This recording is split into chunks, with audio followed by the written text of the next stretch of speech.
Welcome back to the Good Steward Law and Wealth podcast. Those of you watching on video, you may see we're in a new studio that we have here at the office, so excited to have this good background. But in today's episode, what I wanted to talk about is passing wealth on generationally and how we think about it. I'm seeing a lot of things on the internet lately about how the Rockefellers did it. And typically when you see that, it is a life insurance agent trying to sell you life insurance. They'll tell you need to purchase a life insurance policy every time one of your kids is born and use it as a personal bank. So that's what they're talking about, but what they skip over is how the Rockefellers actually did it. How they actually passed on their wealth. Now, I don't know the Rockefeller specific estate plan, but I know enough being an attorney that these are the general structures that they set up. And honestly, it is the same structure that I set up for most of my clients. I have set up for myself, for my parents. It's really what I recommend. But to start, we kind of revisit what we've talked about a lot on these podcasts. Is my first goal with client meetings is when I meet with someone, we want to set them up in a way to avoid probate so that everything you have passes on to the next generation outside of the court system. Just briefly, you can go back and listen to some of my other podcasts on probate specifically. But why you want to avoid it is I tell people it's really the big few things is one, it's time consuming. Probate takes a minimum of 6 months in Arkansas, but usually lasts a little bit longer than that, year. We have one that's went on 2 years. I got appointed on a case that's been going on probably 7 years. And I came in the middle of it. So it can be a really long process. It can also be expensive. Attorneys and representatives can charge a statutory fee, which is anywhere from 1% to 6% of the estate. The other thing is it's public, so everything you have is on public record. If you want to go look at your local courthouse, you can Google it. Arkansas is called courtconnect.com. You can see every open case, even closed cases. So you're going to know what someone owned and where it went, which most people don't want. And then the last thing is unintended consequences. A lot of times things don't go how you would want because people think, oh, I don't have an estate plan. Actually, you do. The state has one for you, and it may not match what your intent is. Example I give just real quick on what I mean by that is, say we've had a husband and wife that own a property together. It was a rental property that they were living off of, their income, they would get the rent from it. Turns out it was only in the wife's name, and then when the wife passed away, that the husband thought, oh, well, I'm still going to get this rental income, it's still mine. But actually what the law says is he gets a third and then the kids get 2/3. So that clearly wasn't their intent. That was his retirement plan. But luckily in this case, the family got along. They said, hey, Dad, this is yours. We're signing it over to you. But you could see how that wouldn't always be the case. So long way to say, I like to set all my clients up to avoid probate. So that's step one. And then step two is how do we actually avoid probate? And I can tell you of a few ways. There's all kinds of ways, but what we're going to talk about right now is using a trust to avoid probate, because this is really how you build and pass on wealth generationally in a protected manner. So there is all kinds of trusts, but the one we're going to talk about right now is what I call a revocable trust that turns into a dynasty trust, which we will get to. But revocable trust just means you set it up today, say husband and wife set up a trust, they can change it whenever they want. They're trustees of it, they're in charge of it, they do whatever they want in their life. And nothing in their day-to-day life will really change while they're living. But the benefit of that trust is if they are incapacitated, whoever they name as successor trustee, let's just say their son, can step in and manage that trust for them while they're unable. So they're in the nursing home, son steps in, pays all the bills, keeps their life rolling. So that's the benefit there. But the second benefit is everything in that trust avoids probate when they pass away. So basically anything owned by the trust just passes directly to, let's just say in this example, they have a son and daughter, passes directly to the son and daughter after they're gone. No court involvement, quick, easy, and in a protected way. So how does that actually work? Well, you set up the trust, just like a will. A will is a one and done process. And again, go back to my other podcast, but a will does not avoid probate. And the reason being is when you set up a will, you sign the document, you're done. There's no other step. It tells the court where you want your stuff to go. So better than nothing, but not the best plan. Now, a revocable trust has 2 steps to it. So you set up the trust, you sign the document, but then you have step 2 of putting your assets in that trust. So how we do that is, example, investment account. You have a brokerage account with Charles Schwab. Then you name the trust as the beneficiary. Or if you're opening a new account, you can just open it in the name of the trust, meaning you create the account in your trust. The other thing, say you have life insurance, you make the trust the beneficiary on those accounts. Say you have IRAs or 401ks, you make the trust the beneficiary. Real estate, like your house, you deed that house and that property to the trust. So when you look online, it'll show that instead of the house being in your name, it is in your trust name. But you are trustee of it and you are the beneficiary, so it's still your house. That's how we get everything in the trust. And like I said, anything in the trust passes outside of probate to whoever you're leaving your stuff to.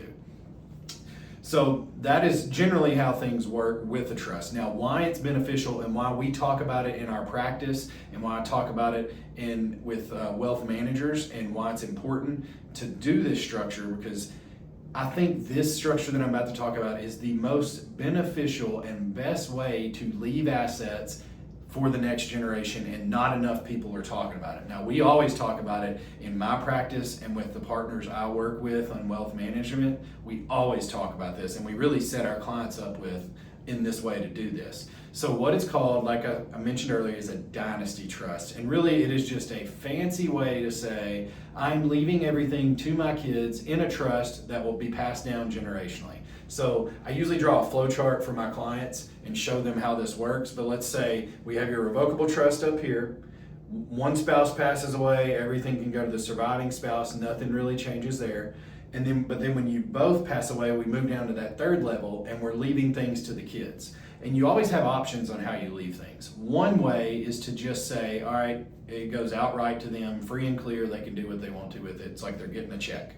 The other way is to leave it to them in a trust. That's what I'm talking about with a dynasty trust. So when you pass away, your trust becomes irrevocable and it says, I want to create sub-trust for my kids. So basically, when you pass away, they meet with me, we create the sub-trust, we divide the assets and put it in there. So in the example we're using, we take everything, divide it 50-50, each child, son, daughter, gets their own trust that they are their own trustees of. Assuming that's who you want. If they're responsible and okay with managing money, I usually say, yes, make them their own trustee. So what that means is they are the trustee, so they decide how it's invested, how they make distributions to themselves, what they use it for, all that. They have free control and flexibility over their assets, but it is protected from creditors, divorce, bankruptcy, all that. So let's say daughter gets a divorce. Whatever parents left her in this trust is protected for generations. I mean, and it doesn't go to ex-husband, it stays with daughter.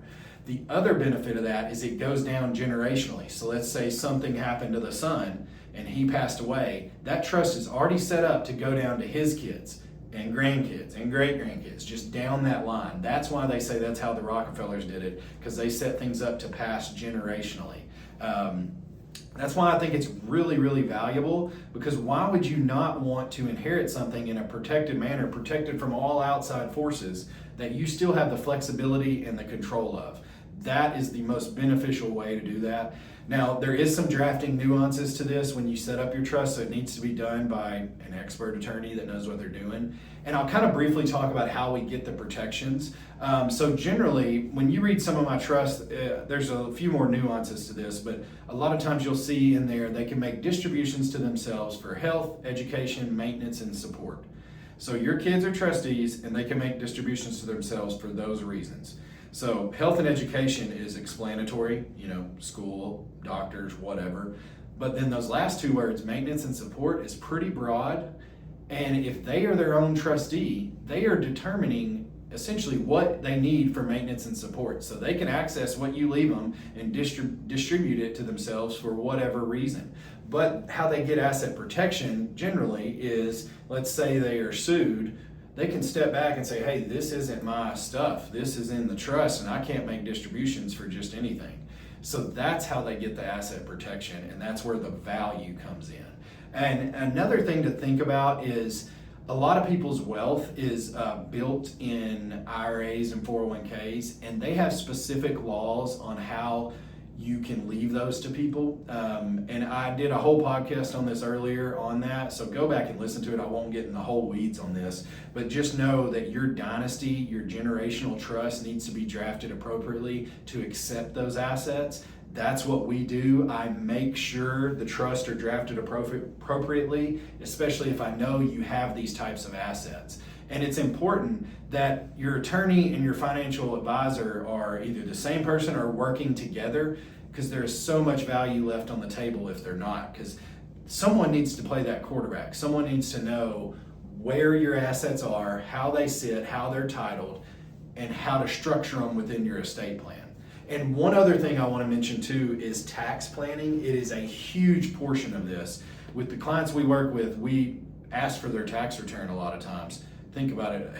What attorney or financial advisor has asked for your tax return? I bet it's very few, but they should be, because you need to analyze that and know where the planning opportunities are within that. And I'll give this example where we've seen a lot of value. So say you have a low basis property or stock you own. Let's say you own a real estate property that's been a rental property for years, or you have Walmart stock that you've owned this for 30 years. You bought it really low, it's worth a lot of money now. Now, what happens with that is if you were to sell either of those, you're gonna owe capital gains tax on it. And that can be a pretty big tax based on the difference of what you bought it for and what it's worth now. So one of the most valuable types of planning we do with this generational structure is capital gains tax planning. Now, one easy way to do this is I always say, let's say you have this Walmart stock.